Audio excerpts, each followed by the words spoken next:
नमस्कार, मैं सुष्मिता मिश्रा। आप देख रहे हैं 4 PM news network. Uttar Pradesh में कांग्रेस अब नए अवतार में है। वह सपा को मुस्लिम ओबीसी दांव से तो बसपा को काशीराम के पैटर्न से मात देने की तैयारी कर रही है। कह सकते हैं कि कांग्रेस की सपा बसपा को उसकी ही सियासी चालों से चित करने की तैयारी में है। इसलिए कांग्रेस अब सपा और बसपा के दिग्गज चेहरे को अपने पाले में लाने के ब्लूप्रिंट पर काम कर रही है। वहीं दलित गौरव संवाद और ओबीसी सम्मेलन कराकर सेंधमारी करने को भी तैयार है। ऐसे में इतना साफ है कि मध्य प्रदेश, राजस्थान और छत्तीसगढ़ समेत 5 राज्यों के चुनाव के नतीजे आने के बाद यूपी में इंडिया गठबंधन के दलों के बीच घमासान होने वाला है। 5 राज्यों के नतीजे के आधार पर ही लोकसभा चुनाव के लिए सीट शेयरिंग पर रजामंदी बन सकेगी। कांग्रेस नेता राहुल गांधी इन दिनों बसपा संस्थापक काशीराम की बोली बोलते हैं। उनके बनाए नारे राहुल गांधी लगाते हैं। जिसकी जितनी संख्या भारी उसकी उतनी हिस्सेदारी। आबादी के हिसाब से आरक्षण देने की बात तो काशीराम ने की थी, मगर अब राहुल गांधी भी यही कह रहे हैं। कहने का मतलब है कि कांग्रेस पार्टी ने अपनी लाइन और लेंथ बदल ली है।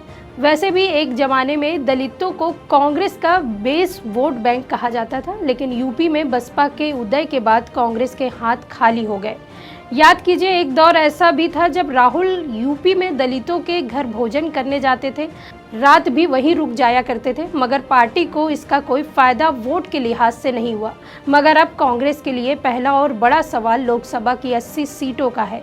इसमें दलित का वोट काफ़ी निर्णायक रहेगा। 22% दलित वोट में से आधे मतलब करीब 11% जाटो बिरादरी में आते हैं। बसपा चीफ मायावती खुद भी इसी समाज से आती हैं। हालांकि पिछले विधानसभा चुनाव में बसपा का वोट शेयर गिर गया, 12% के करीब पहुंच गया था।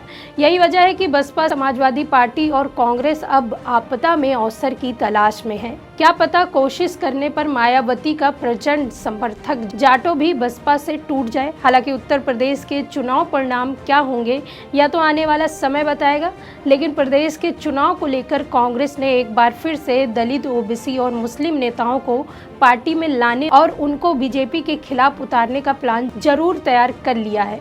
एक तरफ कांग्रेस बसपा से नाराज समाजवादी पार्टी में तवज्जो न पाने वाले नेताओं पर डोरे डाल रही है। मंडल बार मजबूत मुस्लिम नेताओं को पार्टी मिलाकर उम्मीदवार बनाने पर फोकस कर रही है। जैसे कि बीते दिनों सहारनपुर से इमरान मसूद और लखीमपुर खीरी के कुर्मी वोट बैंक में मजबूत पकड़ रखने वाले रवि प्रकाश वर्मा, जो कि 3 बार लोकसभा और 1 बार राज्यसभा सांसद हैं, उनको पार्टी में शामिल कराया गया। उसके साथ ही कांग्रेस ने सपा, बसपा और अन्य ऐसे नेताओं की सूची तैयार कर ली जो कि किसी न किसी बात से पार्टी से नाराज है। ऐसे में बड़ा सवाल उठता है कि 80 लोकसभा सीट है उत्तर प्रदेश में। आपको क्या लगता है कि कांग्रेस की ये चाल कहीं ना कहीं लोकसभा सीट में फ़ायदा तो जरूर मिलेगा? ऐसे ही खबरों के लिए आप देखते रहिए 4 PM न्यूज़ नेटवर्क। मैं सुष्मिता, नमस्कार।